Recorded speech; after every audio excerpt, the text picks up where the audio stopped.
Hare Krishna, everyone. Thank you for joining this morning. Srimad Bhagavad Sangha and attentive japa. Let's make a start. So, as I was saying, we are start talking about Maharaj Priyavrat, or he was Priyavrat initially, and then he became Maharaj, although he was a renounced person. He was asked by the Lord himself to take over the kingdom because there's nobody else to, in that capability, that ability to take over the kingdom. So he was requested to do it and he's agreed. So he became a king.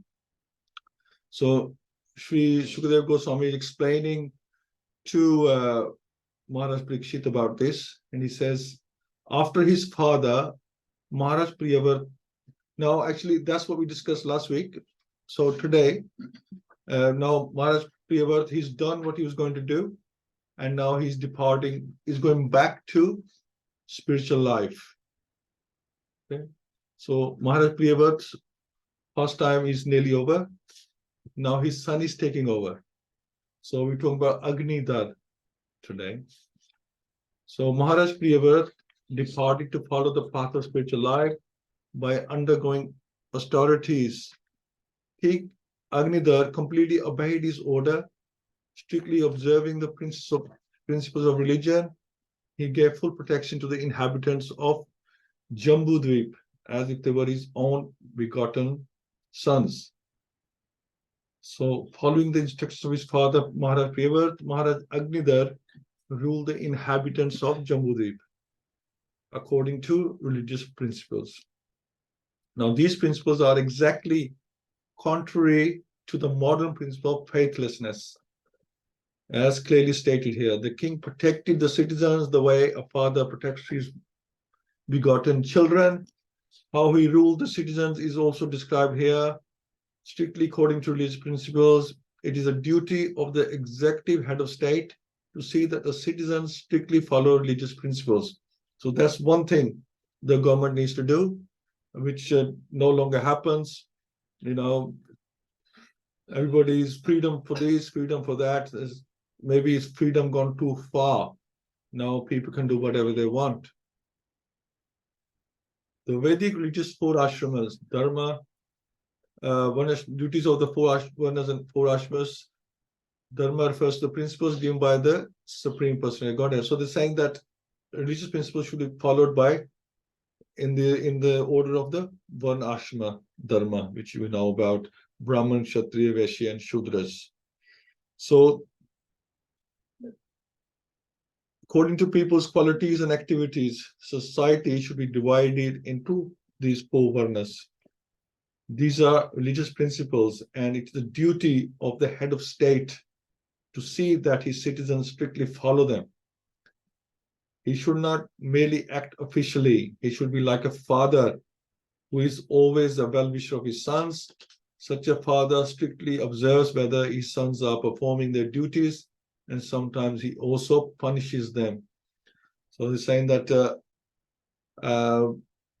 the government or the head of government should not be selfish or think about his own benefits. He should be, if he's given the charge, then he should think, these are like my children, and I have to do the best for them.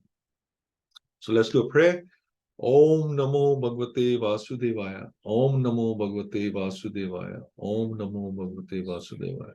Mukham Kroti Vachalam Pangum Langyate Garim Yat Kirpata Mamandeshi Gurun Din Taranam Ramananda Madhavam Shri Chaitanya Ishram Hariyam Tassat Narayanam Namaskritya Naram Cheva Narotamam Devim Saraswatim Vyasam Tattva Jaya Madhuriyat Nasta Preshavadareshu Nityam Bhagavad Sevya Bhagavati Uttam Shloke Bhakti Bhavti Nistiki. Hare Krishna. Now we continue with the Agnidhra. So desiring to get a perfect son and become an inhabitant of Pitralok, Maharaj Agnidhra once worshipped Lord Brahma. So now we're talking about the pastimes of Agnidhra, the son of Maharaj Priyavrat, the master of those in charge of material creation as Lord Brahma. He went to a valley of Mandra Hill, where the damsels of the heavenly planets come down to stroll. There he collected garden flowers and other necessary paraphernalia, and then engaged in severe austerities and worship. Now, since Maharaj Priyavrat was a good devotee, how could he have begotten a son who desired to be transferred to Pitralok? So Lord Krishna says, Pitran Yanti Pitrvrataha. Persons who desire to go to Pitralok are transferred there. Similarly, Yanti Mad Yajino Pimam. Persons who desire to be transferred to the spiritual planets, Vaikuntha can also go there. Now, Maharaj Agnidhra was a son of Vaishnav. He should have desired to be transferred to the spiritual world, Vaikuntha. Why then did he desire to be transferred to Pitralok?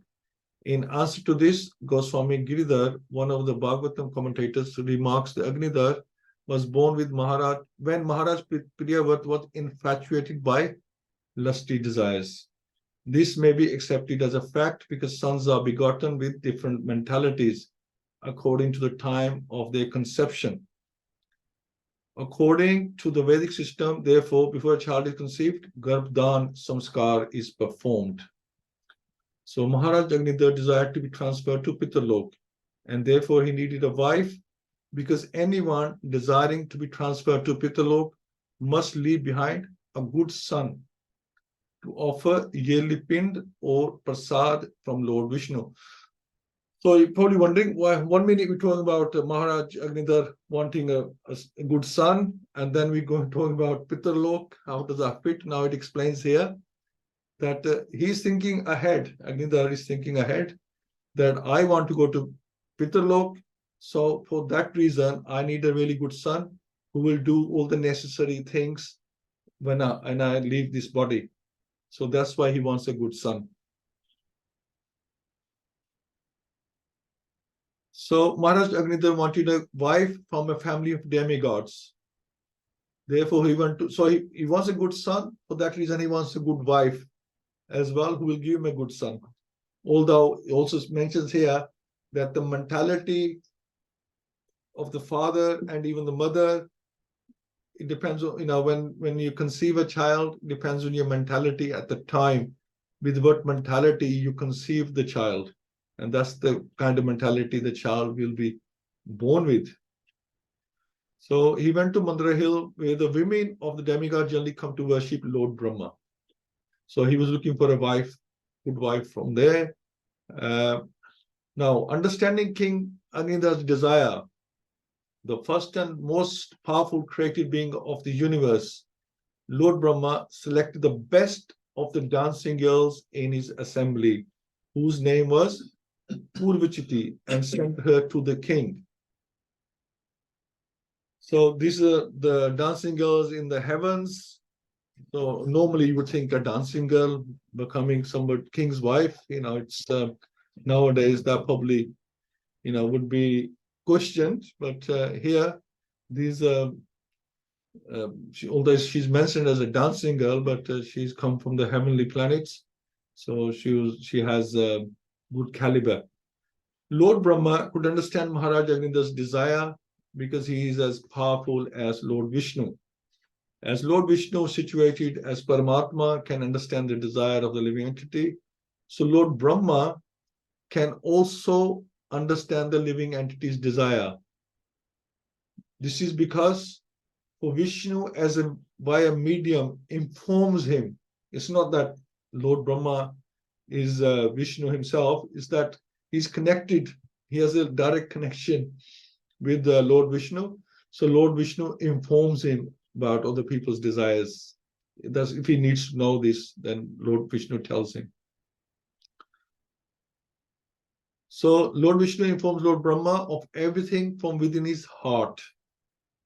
Because Maharaj Agnidhra specifically worshipped Lord Brahma was pleased, and he sent Purvachiti, the Apsara, to satisfy his desire, that what he desired. The Apsara sent by Lord Brahma began strolling in a beautiful park near the place where the king was meditating and worshipping. The park was beautiful because of its dense green foliage and golden creepers. There were pairs of varied birds, such as peacocks, and in a lake there were ducks and swans, all vibrating very sweet sounds. Thus, the park was magnificently beautiful because of the foliage, the clear water, the lotus flowers, and the sweet singing of various kinds of birds. So, the romantic atmosphere, in other words. As Purvachiti passed by on the road in a very beautiful style and mood of her own, the pleasing ornaments on her ankles tinkled with her every step. So it looks like the scene is being set for Maharaja Agnidhra to choose his wife.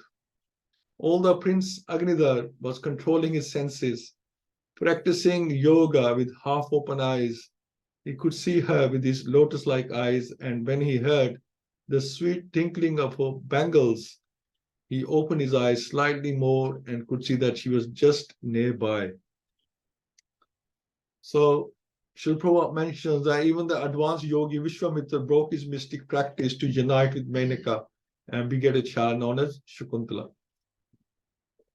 The practice of mystic yoga, therefore, is not sufficiently strong to control the senses, although it's done to control the senses, but it's not recommended, especially in this yuga, because our senses are completely out of control and cannot be controlled by this yoga practice. In the same way that Vishwamitra was attracted by tinkling bells of Menaka, Prince Agnidhra, upon hearing the tinkling bells of Purvachiti, immediately opened his eyes to see her beautiful movements as she walked. The prince was also very handsome. As described herein, his eyes were just like the buds of lotus flowers. As he opened his lotus-like eyes, he could immediately see that Apsara was present by his side. Oh, best among those performing austerities, where did you get this wonderful beauty that dismantles the austerities performed by others? Where have you learned this art? What austerities have you undergone to achieve this beauty, my dear friend? I desire that you join me to perform austerity and penance, for it may be that the creator of the universe, Lord Brahma, being pleased with me, has sent you to become my wife. So Agnidhra is enchanted by Purvachiti, and he says these words to her. Agnidhra appreciating the wonderful beauty of Purvachiti. Indeed, he was surprised to see such exceptional beauty, which must have been the result of past austerities and penances. He therefore asked the girl whether she had achieved such beauty just to break the penances and austerities of others. He thought the Lord Brahma, the creator of the universe, might have been pleased with him and might therefore have sent her to become his wife. So he's guessed right that because he has been requesting, his request is now being fulfilled. He requested Purvachiti to become his wife so that together they could perform austerities and penances in family life. In other words, a suitable wife helps her husband perform penances and austerities in household life if both of them are on the same elevated platform or spiritual understanding. And that's what we were talking about last week with Maharaj Priyavrat, that he was so attached to his, although he was renounced, but he became so attached to his wife, who was not really interested in any penances and austerities, that then she suddenly woke up from his slumber. That what's going on? This is not my life, but my doing. I'm just so attached to my wife and just always having sense gratification. And then he gave everything up. So it's mentioned here that the wife and husband, they should be equally situated. This is the important thing. Lord Brahma, the creator of the universe, is interested in good progeny. Therefore, unless he is pleased, one cannot get a suitable wife. In fact, Lord Brahma is worshipped in marriage ceremonies. In India, even today, wedding invitations are still issued with a picture of Lord Brahma on the face of the card. So, actually, we normally see Lord Ganesha, but yes, if it says here, then it must be true. Lord Brahma on the face of the card. So, attracted by the intelligence, learning, youth, beauty, behavior, opulence, and magnanimity of Agnidhra, the king of Jambudvip and master of all heroes. Purushriti lived with him for many thousands of years and luxuriously enjoyed both worldly and heavenly happiness. By the grace of Lord Brahma, King Agnidhra, and the heavenly girl Purushriti found the union quite suitable. So Lord Brahma had arranged the right match for him. Thus they enjoyed worldly and heavenly happiness for many thousands of years. So it's important. This is why even like arranged marriages, the parents and the grandparents will see, is this person male or female? Is they, are they suitable for our child? You know, will they be a good match? Because they know the habits of their child and they know how they think and how they behave. So the person coming to life is suitable. So they are like the, from external point of view, rather than you get entangled with someone and you stop seeing. You only see what you want to see and you ignore some of the other things. But whereas if somebody's seen externally, they can see the good and bad points. In the womb of Purvachiti, Maharaja Agnidhra, the best of kings, begot 9 sons, named Nabhi, Kimpurish, Harivaras, Ilavarat, Ramyak, Hiranmaya Kuru, Badrashva, and Ketumal. Purvachiti gave birth to these 9 sons, one each year, but after they grew up, she left them at home and again approached Lord Brahma to worship him. There are many instances in which Apsaras, heavenly angels, have descended to this earth by the order of a superior demigod like Lord Brahma or Lord Indra, have followed the demigod's order by marrying someone and giving birth to children, and have then returned to their celestial homes. Yeah, we've seen many pastimes like that. Maharaj Purav, I think, was one of them. For example, after Menaka, the celestial woman who had come to delude Vishwamitra, gave birth to the child Shakuntala, she left both the child and the husband and returned to the heavenly planets.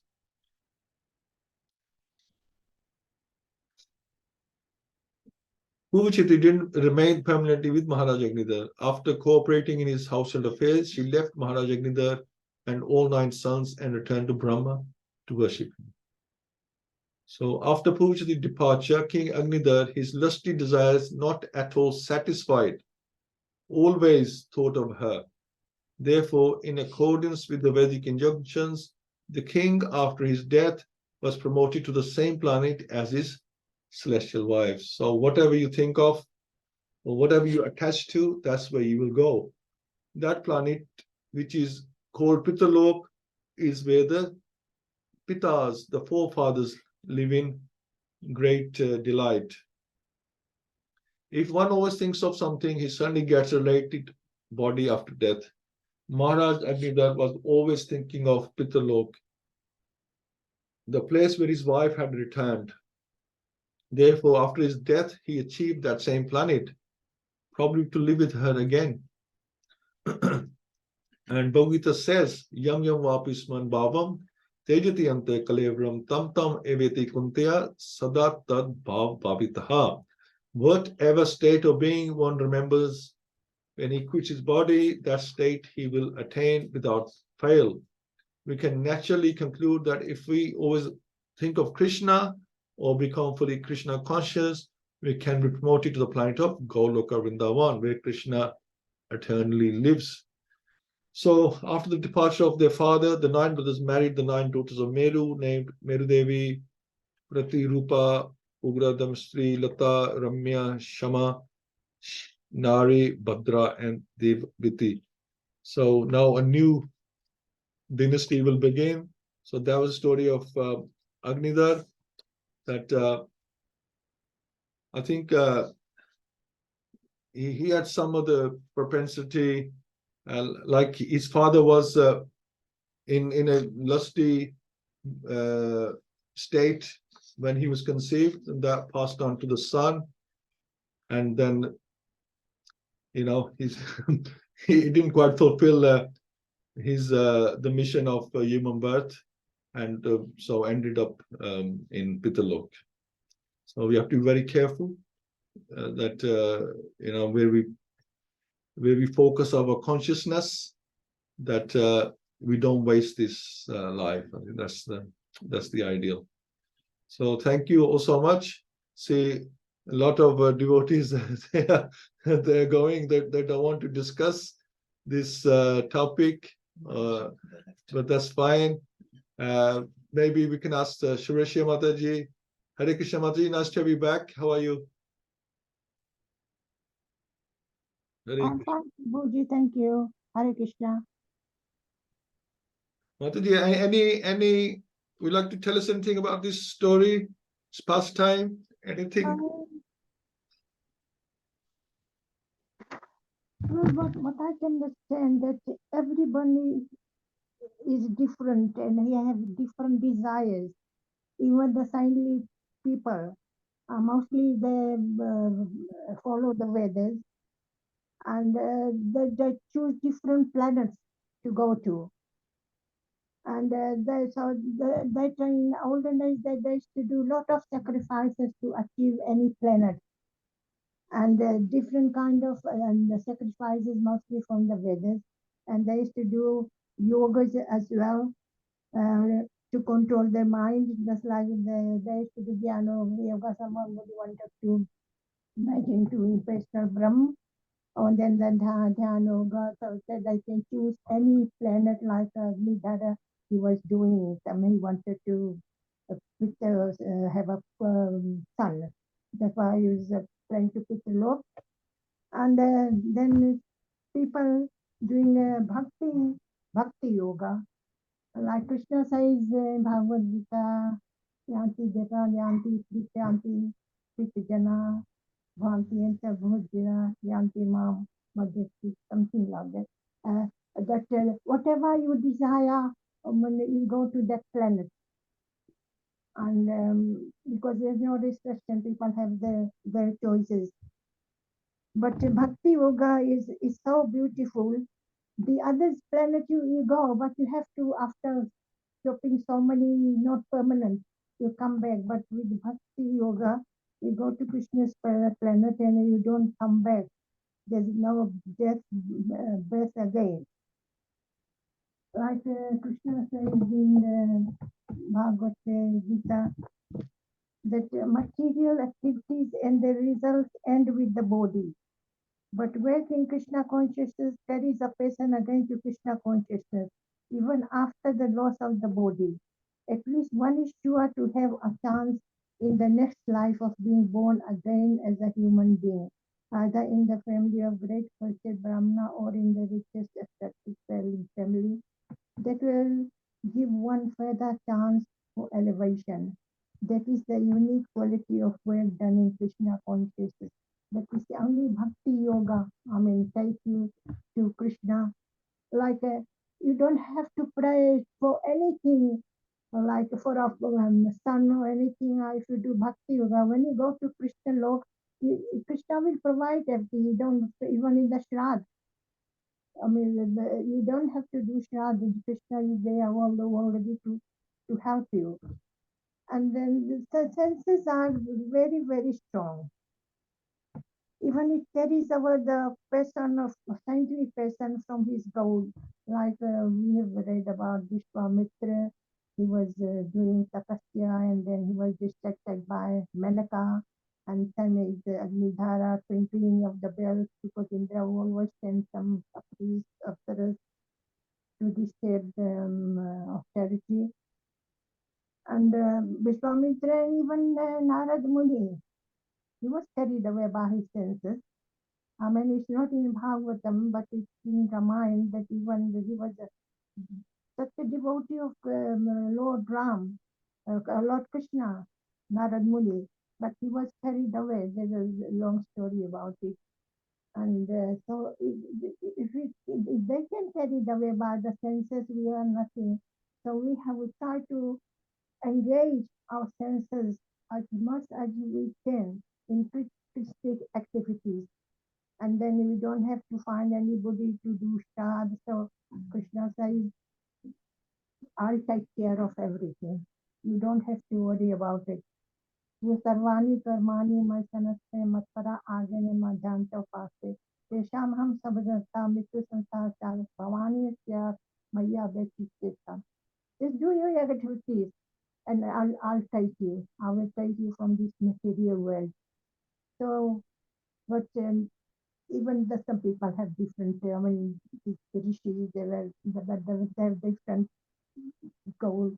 They wanted different things, so they didn't. And so, what I can say that Krishna provides us everything. Anything, there's nothing in this world that Krishna can't provide. He can provide everything. So we have to get the Krishna conscious and do our bhakti. Hare Krishna. Hare Krishna. Thank you, Mother. Yeah, Krishna conscious. I mean, these pastimes, they show that Krishna consciousness is a science. If you follow the process, and they're given examples that, if you put these these ingredients in, you'll get this. If you put these ingredients, you'll get, the result will be different. It's like any other science experiment. So it's a science, and depends on what results you want. If you want Krishna conscious results, then you have to put Krishna conscious ingredients in there. Thank you so much, Mataji. Hina Mataji, Hare Krishna. Hare Krishna, Prabhu. Thank you so much for a lovely class. Please accept my humble obeisances of glories to Prabhupada. Really nice story of Agnidhra. I think for me, the key points were really about how the story reinforces that what your thoughts are at the time of death, that determines your next life and where you go. And I was just thinking while you were reading about, I was just wondering how many lives I've probably lived like this, going round and round, up and down, like in this material universe. Yeah, and I was fortunate to have kind of come across this path eventually. And I think most people are so unconscious. Generally, they're unconscious about spiritual matters, that they've got no idea about the purpose of life. And it's such a great gift that we're given to the world, and how important Krishna consciousness is in helping to wake up the sleeping souls and spread this knowledge. Thanks to Srila Prabhupada and Bhagavad-Gita, and through the knowledge of Srimad Bhagavatam, about what our purpose is. And so yeah, thank you so much. Thank you, Mataji. Now, actually, this is the interesting thing. There's another pastime. I think it's Purava, who followed Urvashi to her place of residence. So these damsels of the heavens are given to these kings for a specific purpose, and then when that purpose is fulfilled, they need to go back, because they only come to fulfill that. They're like agents, and they come for that purpose and they want to go back. But the king, they start thinking that they own them, because they have children with them, they've spent time with them. They start thinking, now I own this person. But the damsels are not owned by anyone, because in one lifetime they might be this king, then another yuga, or in a lifetime they will be with somebody else. They're like the agents of Lord Indra, Lord Brahma, to do these services, to have children, fulfill the desires of the kings. But they start thinking that they actually own them, and they follow them, and they ruin their religious practice on those bases. So it's the senses going out of control. They don't control the senses, and they let the senses dictate to them. And that's the example that given how senses can be misleading. We can forget our true purpose of life, and then misuse the senses and be misdirected. So that's a good lesson to learn from that. Hare Krishna. Praveen Mataji, Hare Krishna. Hare Krishna, Prabhuji. Dandavat Pranam to everyone. Thank you for the lovely class. Yeah. All that was coming to my mind is, engaging our senses in the service of Krishna and his devotees. So if we control our senses, then only we can think of Krishna at the time of death. Or even then, it's difficult, but we have to practice. So then there is a chance that we might, like in Bhagavad-Gita, Krishna, he has given us so much guarantees. Antkale chamame swarmuktva kalevram. So if you think of me at the time of death, you will attain my nature. And also like chapter 18, Sarv Dharman Parityaje Mamekam Sharanam Raja. So we have to follow and engage in Krishna consciousness, then we got a chance. Otherwise, senses, if they're uncontrolled, they can take away the mind, and it's difficult. Like you've given the examples of all these exalted devotees, even there. And Mataji was saying about Narad Muni. So we have seen, how difficult it is. But yeah, all glories to Srila Prabhupada to, give us all this. There's given us this platform so where we can practice and try our best. Hare Krishna Prabhuji, and thank you to you for engaging us every Friday. So thank you so much. Thank you, Mataji. Thank you so much. Okay. That's it. Hare Krishna, everyone. I agree with this class totally. And only thing which came to my mind was, as there's a saying, where attention goes, energy flows, and where intention goes, energy flows. So attention will go where your energy is going, and your intention will go where energy is going. So even in the Karmi world, who might not be people who are not Krishna consciousness, they agree to this saying. So that's why Srila Prabhupada said to us again and again, this life is a preparation and death is a final exam. So Bhagavatam is reminding us in every pastime. Actually, Bhagavatam is none other than Krishna himself. So Krishna is actually reminding us in every shloka, we can say. And shame on us that we hear them and we just think, oh, lovely pastime, lovely class. But when it comes to the application, we must have failed life after life. That's why we are here again, isn't it? But Krishna is so kind that our bhakti is never wasted. He continues our bhakti from wherever we left. That is the most beautiful thing when I think that how merciful is Krishna and how kind, how compassionate he is. He is so much, he's done everything for us around us. He's given all kinds of facilities, but the facilities are actually for bhakti, and but instead we just keep thinking, I think, in our lifetime that these facilities are for this enjoyment of this body, and we fail to look at the subtle sign that all these facilities are for our Atma, because Atma's the only purpose is to engage in bhakti, and because we can't see Atma, it is a subtle thing. I think that's why we are so much engrossed in the bodily conception and enjoyment and everything else. And usually, like we all say that, oh, it is usually too late in our life when we realize, oh, wake up call. This is not what we are here for. But anyway, whenever our time comes, Krishna sends us the messengers of bhakti to us, and we can engage. And yeah, thank you to all of you for your lovely inputs. Hare Krishna. Thank you. Thank you so much. Yeah, it's be very careful, and we should take advantage of a privileged position right now, that we are in this position, need to hold on to it and move forward with bhakti, because you see these examples, like as Mataji Pramila is saying, that we just come back again and again. Otherwise, and we every time, then we forget, and then we come back again. And very important, what we think about, times it's so easy to be misled.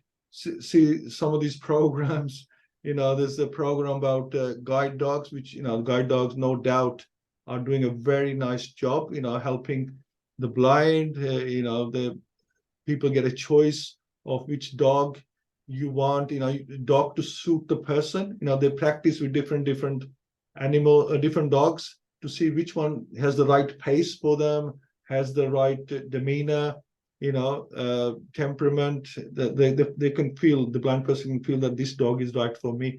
So, there are these things going on, but then there's like one person saying, oh, these dogs are so beautiful, I wish I was a dog. Well, if you keep loving the dogs, then you probably will be a dog next life. This is the danger. So yeah, we have to, Krishna has provided everything for our purpose. If there's a blind person, he has provided animals to help these people, and then we have found way, have the intelligence to use that facility. The dog knows, you say post box, he goes to the post box. You say you want to go to pedestrian lights, he will take you to the pedestrian lights. This is how amazing, these animals are. But we don't fall in love with them. This is the thing. Don't fall in love with them and think, oh, I wish I was a dog, because it's very easy to become a dog next life, if you feel like that. So thank you all so much. We want to use this human body because it's there to take us back home. Thank you so much. Right, let's do a couple of rounds. Swashi Mataji, Pari Mataji, Hare Krishna. Namo Vishnupadaya Krishnapataya Bhutale Srimati Bhakti Vedanta Swamini Namine Namaste Saraswati Deve Gauravana Vicharane Devase Sarpuni Avadi Paschata Desatarane. Jai Shri Krishna Chaitanya Prabhu Nityananda Shri Advaita Gadadhar Srivasati Gaura Bhakti Binda Hare Krishna Krishna Krishna Hare Hare Ram Ram Ram Hare Hare Hare Krishna Krishna Hare Hare Hare Ram Ram Hare Hare Hare Krishna Krishna Hare Hare Hare Ram Ram Hare Hare Hare Krishna Krishna Hare Hare Hare Ram Ram Hare Hare Hare Krishna Krishna Hare Hare Hare Ram Ram Hare Hare Hare Krishna Krishna Hare Hare Hare Ram Ram Hare Hare Hare Krishna Krishna Hare Hare Hare Ram Ram Hare Hare Hare Krishna Krishna Hare Hare Hare Ram Ram Hare Hare Hare Krishna Krishna Hare Hare Hare Ram Ram Hare Hare Hare Krishna Krishna Hare Hare Hare Ram Ram Hare Hare Hare Krishna Krishna Hare Hare Hare Ram Ram Hare Hare Hare Krishna Krishna Hare Hare Hare Ram Ram Hare Hare Hare Krishna Krishna Hare Hare Hare Ram Ram Hare Hare Hare Krishna Krishna Hare Hare